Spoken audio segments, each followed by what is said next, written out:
Round one. Hello, and welcome to Inside Boxing's Throwdown. I'm Arreola Martinez, Stephen Johnson, and today, Stephen, I tell you what, we actually want to talk about what happened this weekend, and kind of got me excited again for the heavyweight division, man. It really did. So let's go talk about it. Of course, we're talking about Deontay Wilder, and he took on Chris Arreola. So give me your thoughts. What do you think about that fight?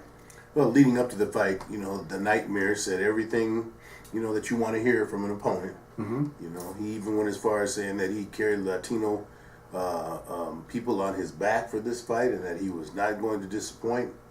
Let me just say this. 7 inches in reach disadvantage, 4 inches in height disadvantage. Yeah.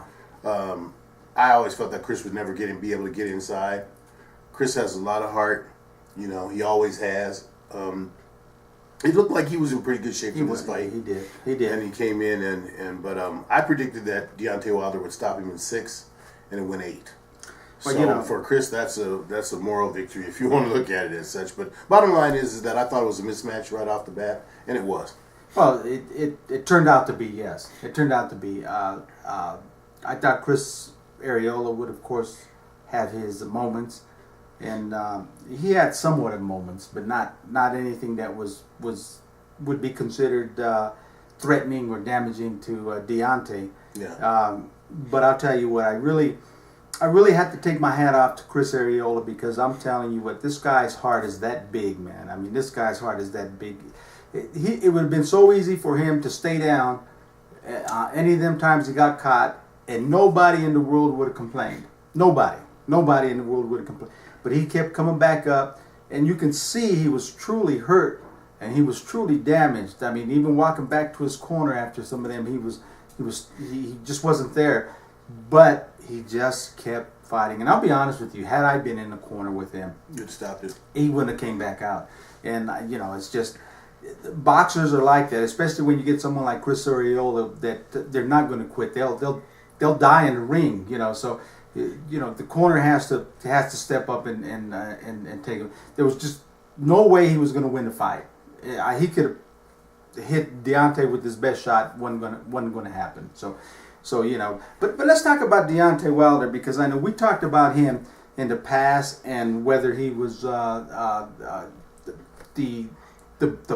American boxer. You know me, I'm all about USA. That's going to bring the heavyweight division back to the United States, where he's going to make the Americans proud, because at one time, and it was a long time ago, where the heavyweight division was all about USA, and it hasn't been that way for a long time. So the key is Deontay. Is he the real deal? Is he the person that's going to bring that prestige back to the heavyweights, back to America? I don't think so. I've been, from the very from when Deontay was our silver medalist in the Olympics. I've been a fan of his for all of the naysayers they've had about him. I've always thought that he was good, but you know what? To be honest, Deontay hasn't improved. Radio, he has not improved one bit since the Olympics, since his amateur days. Okay, he still throws wide looping punches. He still, a lot of times his punches is hit with an open glove. You didn't see any of that. Oh no. Well, okay. Well, I did, but let me tell you this. Like I said, Deontay has a while to go. He better stay away from Anthony Joshua. Joshua is the one that he better stay away from, because it looks like one of those two will be able to step up and get that fight with Klitschko or with Tyson Fury. And Anthony Joshua was straight. I mean, he's got straight.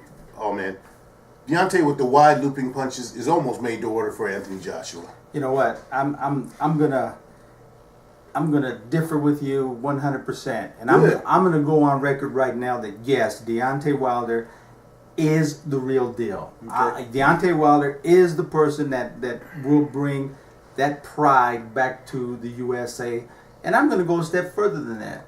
Right now, Deontay Wilder can't be beat. There's no heavyweight out there right now that can beat Deontay Wilder, and I'm gonna tell you why. Let me just expand on that. Please do. What I saw last night Okay, granted, it was against a smaller opponent, Chris Arreola, but don't forget, Chris is not really that small. He's 6'3". It's just that Deontay's 6'7". Okay, so he can look at the Tyson Furies and the Klitschko's. He can look at them in the eye. Okay, he doesn't have to worry about trying back up to Anthony Joshua. But Joshua too. Joshua, he's going to get hit. Now, can he take it? You know what? Let me go back. Why I'm saying this and why I decided to take this turn and I'm now on that bandwagon with Wilder is because I saw a jab.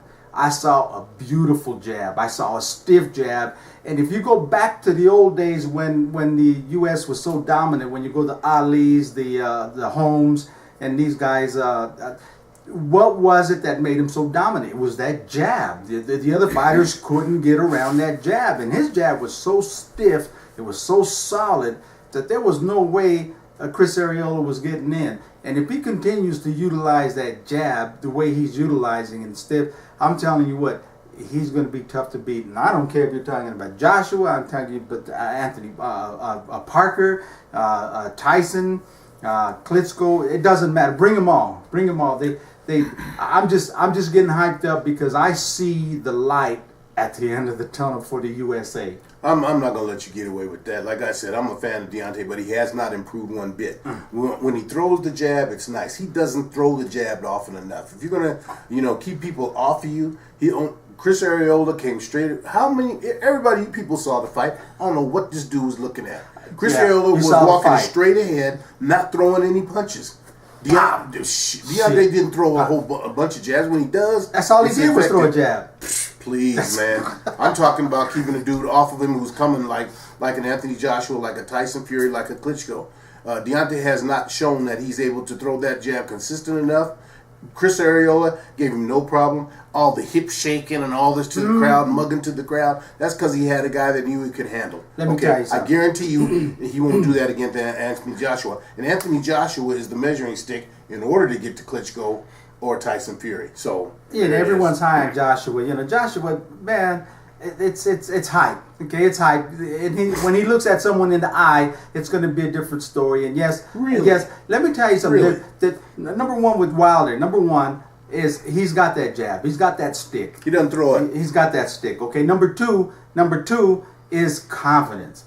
And a fighter that can fight and has skills and he gets confidence is hard to beat. This is a smaller guy. Okay. 7 inches and 4 inches. It doesn't matter. Let me tell you, Joshua, Tyson, any of these big guys that come in the thing, they're not just going to walk in and try to hit a Wilder because they're going to get caught. Yes, they are. They're going to get caught, and they're going to have second thoughts. After wide looping punches. After the first or second punch, they're going to have second thoughts, and you're going to see a whole different game. I would agree with you if, like I said, and I've followed him forever. If Deontay Wilder had improved as a pro, he has not. He's always thrown the wide looping punches. He's always had a height advantage over most of the heavyweights we have here in the United States. So he's been dominant. He's been able to dominate. Let me tell you, I'm high. The guys out there, I think he's the real deal. If I did see a weakness in Deontay where he needs to improve, and that's with the left hook. He doesn't know how to throw a left hook. Okay, so Wilder, you need to work on that left hook because you can't throw a left hook. You know why he's saying that you need to learn how to throw a left hook? Because we all know that you're right hand heavy. Everything you're doing, you're trying to set up a right hand. Okay, that's why I say it's almost amazing to me that he doesn't constantly throw his left jab. You see, he'll move around in maybe 3 or 4 seconds. He'll throw a left jab, nice solid left jab against a guy who's coming straight at him, who doesn't pose any problem power-wise to him. Okay, but like you're talking about, wait till he looks somebody in the eye. Yeah. I know you don't want to hear this, but I remember back in the day when he was sparring with Klitschko, the word out of those sparring sessions was that Klitschko just beat his ass. Yeah, why? Because Klitschko has a jab. Yeah. Klitschko knows how. My man, the late Emmanuel Stewart. That's what he did for Klitschko. He showed him how to use that jab. That's now, let me tell you. So who's going to show Deontay that? He knows it now. Please. Trust me, you may not believe it, but. Okay. He's getting so good with that jab, and it's faster than Klitschko's. It's stronger than Klitschko's, and that means a lot. We only have 10 seconds, so let me just end up saying this. this fight that was scheduled before, that Alexander Povetkin is going to be rescheduled with Deontay Wilder. Mm-hmm. That's going to be our measuring stick. We'll talk about that when that fight happens. He knocks him out. Oh, okay. Well, there you have it right there. We'll see what happens. We're going to come back in our next segment. We're going to talk about the fight that's coming up here on July the 30th, on the 23rd, which we're all been it's a highly anticipated fight. Big test. It's going to be between Omaha, Nebraska's favorite son, Terrence Crawford, and he's going to take on Victor Postol.